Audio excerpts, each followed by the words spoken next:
Hello. I know I'm not the easiest man in the world to find. Mind those boxes. I've only got this place for a couple of days. Pull up a seat and listen to this. They say the medium is the message, and I take the point as far as that goes. Looking forward to seeing you soon is harmless enough on a postcard or in an email. Scrawled on your bathroom mirror in the middle of the night, it means something very different. Your little son and daughter send their love. Nice words to read, unless they're spelled out in letters cut from old newspapers. The medium in this case is a cassette tape. There's a certain irony in that, and also, as you'll see, a certain inevitability. Stories sometimes have to travel a long way to find me. This one had to travel blind. My name's Amelia Stowe. I'm 35 years old. I understand that you collect stories, and that sometimes you offer payment, favours. I need a favour. Something quite... You'll understand when you hear.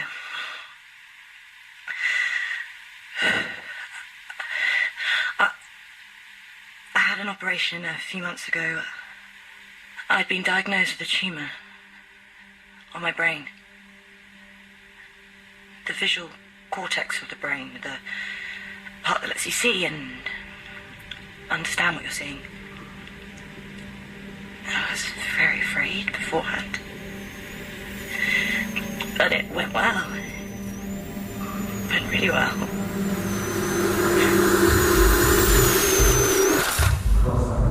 Cross that bridge. Little fishes.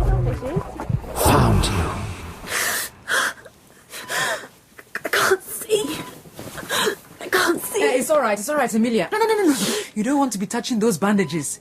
You remember now what Dr. Ravinandra said, No, Sergeant. The operation. That's right. It was a complete success, Amelia. The tumor wasn't so far along as we thought. But you've got to keep the bandages on to let the nerve tissue knit up again. If you take them off now, you'll do yourself a mischief. There's no need to speak to me like a child. No. Well, you ought to keep the bandages on for a week. Otherwise, you'll damage your optic nerve and probably lose your sight. Thank you. I do appreciate plain speech. You're welcome. Dr. Ravinandra will be along in half an hour to see how you are mending.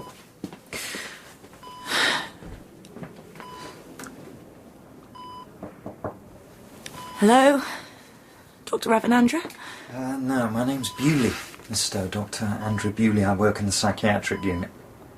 My problem was a purely physical one. A tumour. No, I know that. No. I'm doing some research and I need volunteers. Bored, helpless volunteers who are stuck in bed with nothing to do. Research into what exactly? The persistence of auditory memory from a pre-linguistic substrate. In other words? In other words, the question of whether our brains retain a memory of sounds, words, conversations, music from our earliest childhood. See, I'm convinced that they do. That we're like open microphones from the day we're born, taking in everything we hear. Everything. What? Yeah, I know. Yeah, sounds like gibberish, but I'm hoping it also sounds more interesting than lying on your back and staring at the inside of those bandages. If I said yes, what would I have to do? Very little, really. Be hypnotised into a very light trance and sleep with a tape recorder in the room. Tape recorder? Well, the hypnosis is to take you back to your earliest memories, and the tape recorder is to see what comes bubbling up. What have you got so far? Goo, goo, goo, gar, gar, gar, that sort of thing. No, I've had some amazing results already. Whole conversations in some cases. Look, don't want to put any pressure on you. Just take your time, think it over. Really, I'd already made up my mind. I've always hated being passive, helpless, acted on. This was something to get involved in, at least. Something that would make me feel I was still in the world. I'll do it. Really? Brilliant. Right, let me just take down some personal details. Okay, name, Amelia Stowe. Job? I'm an investment consultant with Stokes Winfield. Ouch. Family? Single? Okay. Siblings? None. None. I'm just not thinking. I can get all this stuff off the hospital database. I'll tell Nurse Sergeant what we're doing, and I'll come back around 11 with the tape recorder. I'll see you later, mister.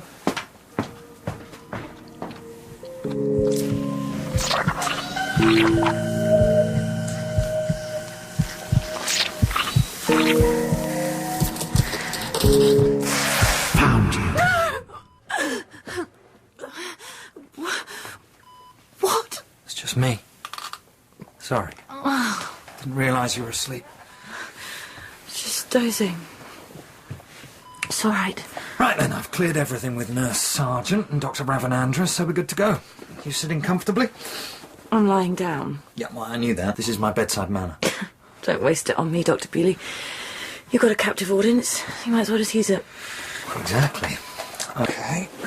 I'm putting the tape recorder on the nightstand here. You are on record as of... now. Is this the first time you've been hypnotised? Yes, it is. Well, if all goes well, if the suggestion takes, I'm going to leave you to sleep it off naturally. So if you wake up and I'm not here, that's why, okay? Now. You hear this? Yep. It's a metronome, isn't it? Exactly. We call that the focus. Most hypnotists use a visual focus, a swinging pendant, something like that. But since you can't see, we're using sound instead. I understand. You can ignore it in any case. Let it fade into the background. Just listen to my voice. Because my voice is like a thread dangling in front of your face. It's there for you to hold on to. If you reach out, you'll feel my voice. But you won't reach out because you know it's there. The dark can't hurt you. It's only there because your eyes are closed, and your eyes are closed because you're listening to my voice. And it's lowering you down like a bucket into a well. Down, down, down. Mummy, I don't want to. Just for a few minutes, Billy.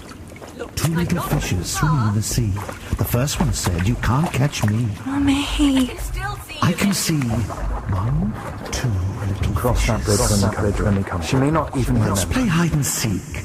Count to 10. 1, 2.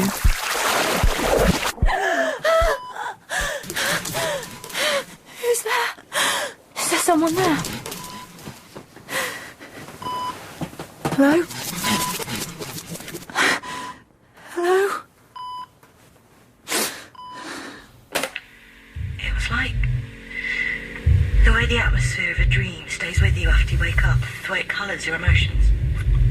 Except I couldn't remember the dream. I just had the sense of pulling myself up out of something terrible and the echo of my own shouting. I didn't go back to sleep again after that. And although it sounds like nonsense, time passes more slowly when you can't see it pass. You're up bright and early, Miss Stowe. I didn't sleep. I need to talk to the doctor. Yeah, you should have pulled the emergency cord. A duty nurse would have given you something. It wasn't an emergency and I don't need to be mothered. Well, ward rounds are at 11. I'll tell Dr. Rav you had a bad night. Dr. Bealey? Is that you? Yeah, and I just got the sharp edge of Nurse Sergeant's tongue. Gather things didn't go so well last night. Not wonderful. I had a bad dream. It woke me up. Well, I'd expect that. The aim of the exercise was to make you remember a long way back, to stir up your subconscious with a stick. But it was so vivid. It felt like someone was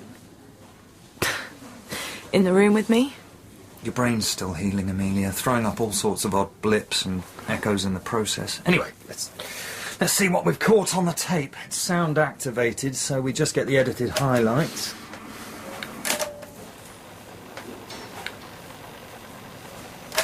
Oh. What? What's there? Nothing. Nothing at all. Nothing. But I woke up and called out. I think that must have been part of the dream, Amelia. No, I'm sure. Oh, this looks good. What's happening, Nurse Sergeant? Breakfast time. I've got the menu here, Miss Stowe. you want me to read it to you? Or would you prefer to be unpleasantly surprised? Yes, read it to me, please. We've got porridge, cornflakes, muesli-flavoured yogurt and omelettes. For the love of God, avoid the omelette. What about the porridge? Is the porridge all right? It's a bit stodgy if I'm honest, but I can let it out with a bit of milk for you. Ugh. Right, I'll see you later. I need to check on my other guinea pigs. Yes, of course. Thank you. Any chance of a pair of kippers? Dream big, Misto. Dream big. Stodgy porridge coming up. It was strange how pleasant it was to talk to him without seeing him. It felt, well, a little like I'd imagine being in a confessional must feel. Not seeing the other person as you're talking to him. Somehow very liberating. It was a long day after he left there.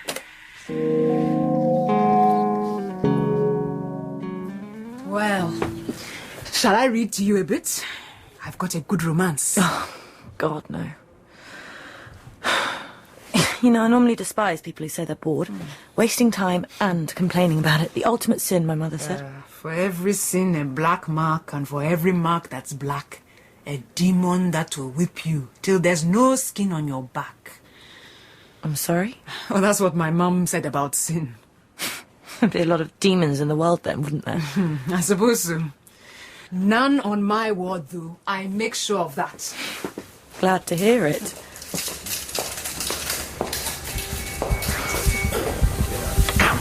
Cross that bridge when you come to. 29. Cross that bridge when you come to. No visitors tonight, Miss Stowe? Dr. Bewley. No visitors. Do you mind if I start setting up then? Go ahead. I didn't tell anyone I was coming in. I don't like fuss. I'm very self-sufficient. My mother drummed it into us that we had 2 feet of our own to stand on. I thought you were an only child. I was. Well, sorry, you just said us, drummed it into us. Me, I said me. My mistake. Okay. We're all set up here. Now, I'm going to vary my hypnotic spiel tonight. Send you a little deeper. Are you comfortable? Ah, the bedside manner again. Well, then I'll begin.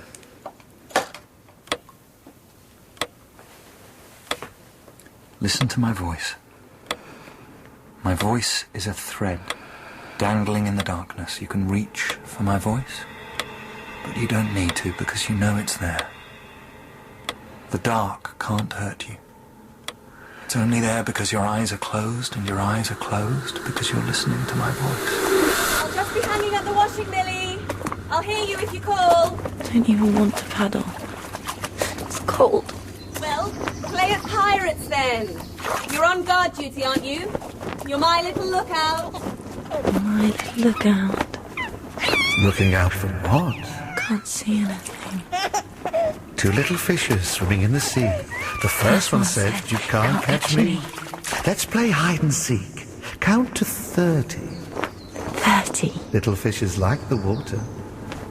1, 2, 3.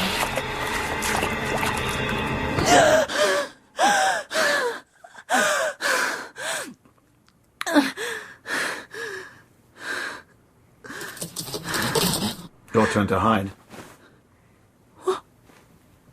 What? Your turn to hide, Millie. Who are you?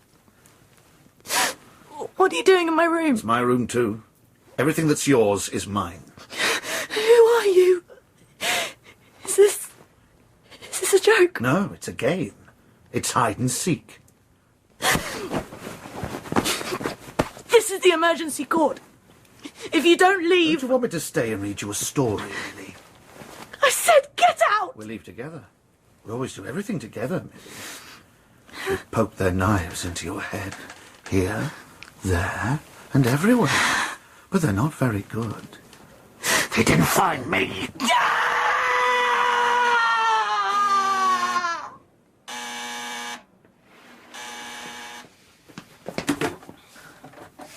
Nothing. I've searched the whole room again, Miss Stowe, and there's nothing here. And there's no way anyone could have got past me. That's ridiculous. He was right there, right where your voice is now. That's where I heard it. Well, it must have been a nightmare. Nurse Sergeant, I know the difference between being awake and being asleep. He was in here and he talked to me. The tape recorder. The tape recorder would have picked up the whole thing. The tape recorder? Yes. Oh, never mind. You obviously don't believe a word I'm saying.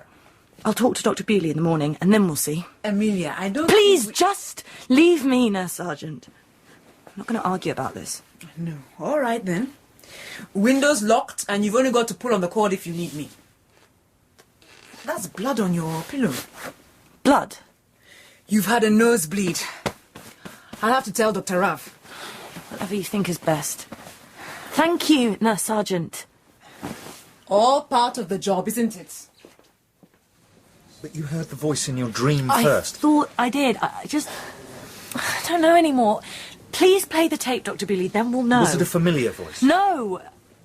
I don't know. Did you associate it with a particular memory? Because... Play the tape! I don't need to play the tape, Amelia. I can see that it hasn't moved. Nothing has been recorded. You know, perhaps we ought to have discussed this before. Hypnosis can be a bad idea for some people.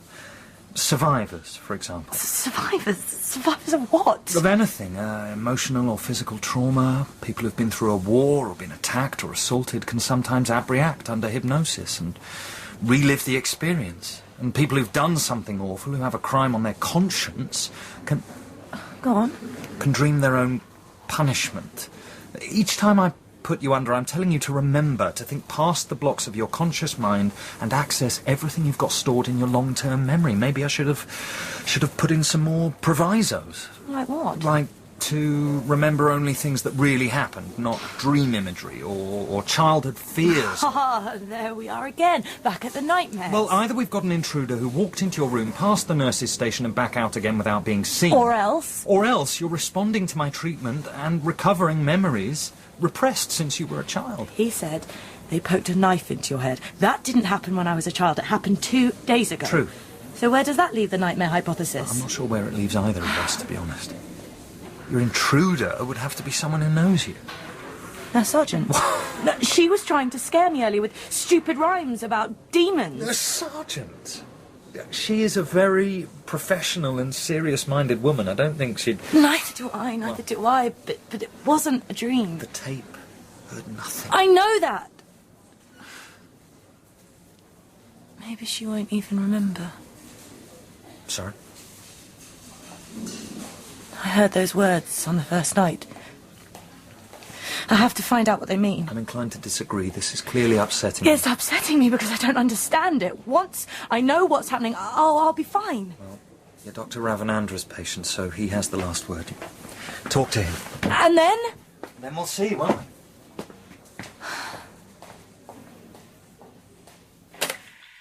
Dr. Ravanandra wasn't at all happy about the nosebleed. He changed my medication and warned me not to overexert myself. I felt he was waiting for me to bring up Dr. Bewley's experiment, but I didn't. He didn't either, not in so many words. He just said emotional as well as physical exertion is stow. I knew what he meant, of course. And I was relieved on one level. On another, I felt as though I was close to something knowing, something frightening, but also something necessary. Something I'd almost been waiting for, without knowing it. Or else something had been waiting for me. It's your choice, of course, but I just don't see what this will settle. The tape never catches anything, and your own memories are too fragmented. I know that, so I need another witness. One with functional eyes and ears. The nursing staff have duties across the entire ward, Amelia. They can't Not just... a nurse. Then who? Oh. You started all this. Yes, I suppose I did. Well, I can come and stay for a while, at least.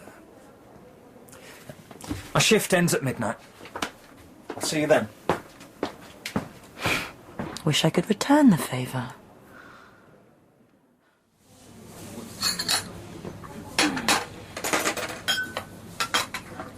Are you sure you don't want to eat any more, Miss Stowe? No, fine. Thanks. It's hard to eat when you're this much on edge. I can give you a sleeping pill if you like. No, thank you. I'll leave you to it then, eh? Good night. Good night. No, Sergeant. Yes? I'm sorry if I've been hard to deal with. I know I make a terrible patient. Something of a control freak, I suppose. It's all right, Miss Stu. I don't take offense. And you are an angel compared to some of the people we have to deal with. Should I take that as a compliment? It's meant as one. We get some real monsters in here.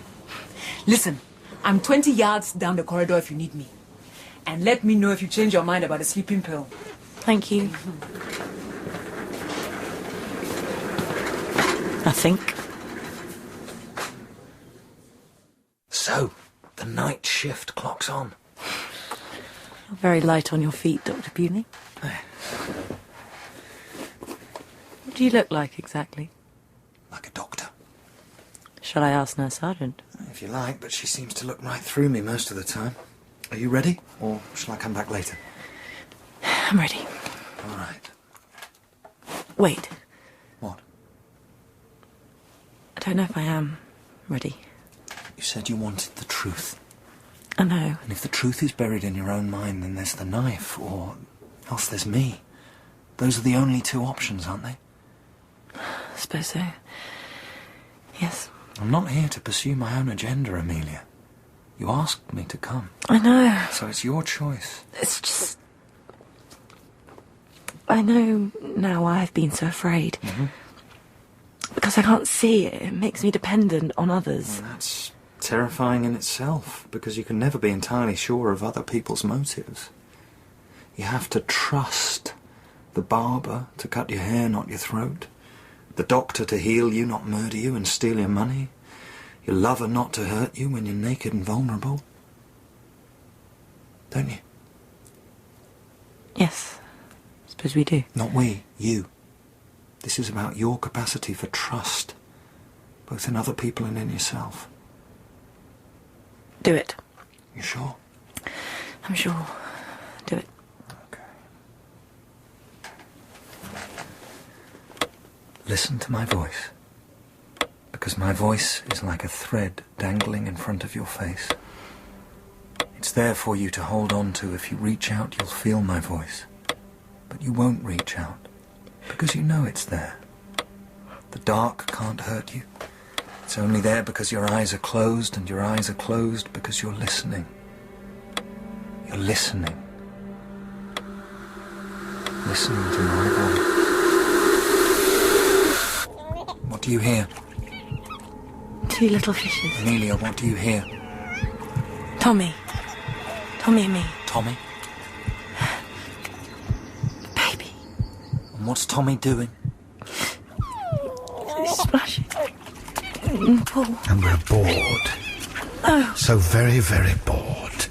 Watch the baby, Millie. Give your brother a kiss, Millie. Tell little Tommy a story, Millie. He looks like a worm. Yes, he does. Like a wriggling, filthy worm. But they love him more than us. Everyone does. Because he's small. What's happening now, Amelia? Nothing. Nothing's happening. Look out, Duty. Look out, DT. Or hide and seek. Hide and seek. Count to... 100. 1, 2, 3. Where's he gone?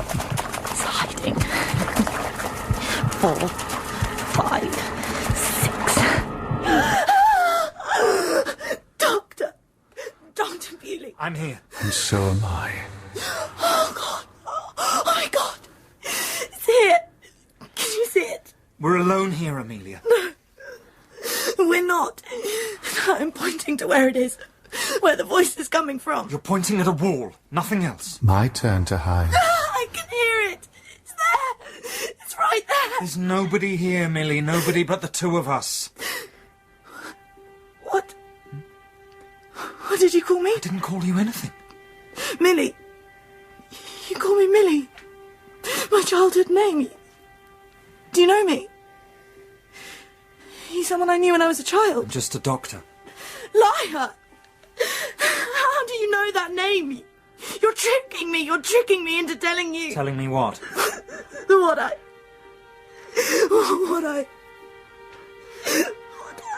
Oh, mustn't let him find you. Stop it! What are you hearing, Amelia? Nothing. You, just you. No, you're hearing another voice. It's you. It's just you. I'm gonna prove it. This'll be interesting.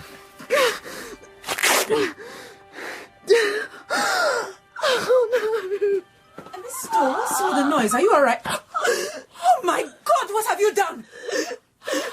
I took them off. Just for a moment. Oh God, oh sweet Jesus, Amelia, I told you. It's too dark in here. It was bright at first. Now I can hardly see. Where is he? Where's who? Dr. Bewley. Dr. Bewley, who's that? I've never heard of him. He's on staff here. In a psychiatric ward. We haven't got a psychiatric ward, Amelia. We're a surgical unit. But... Oh my God. Listen, I'm going to put these bandages back on for you. Thank you, Nurse Sergeant. There's really no need. I think we should try to limit the damage. It's done. The damage is done.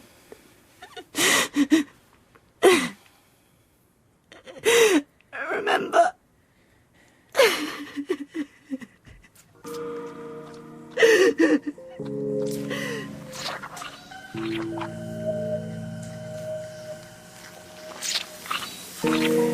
There is more. There's a lot more. But I've taken up enough of your time. I'm having a dream every night. And always night for me now. It never changes.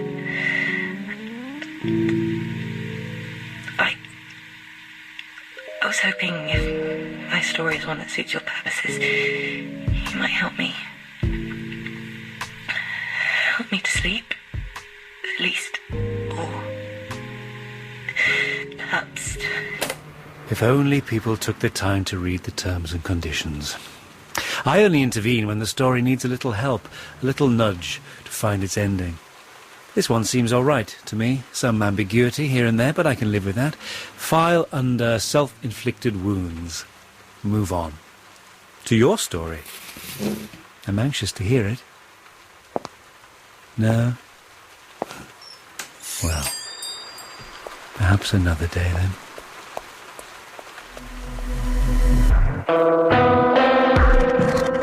In Hide and Seek by Mike Carey, Amelia Stowe was played by Abigail Hollick. Dr. Andrew Bewley was played by Joseph Milson, and Nurse Sergeant by Janice Aqua. The demon was Stephen Critchlow, and Amelia's mother, Jill Cardo. Mark Gatiss was the man in black. Hide and Seek was produced by Gemma Jenkins and directed by Pam Marshall.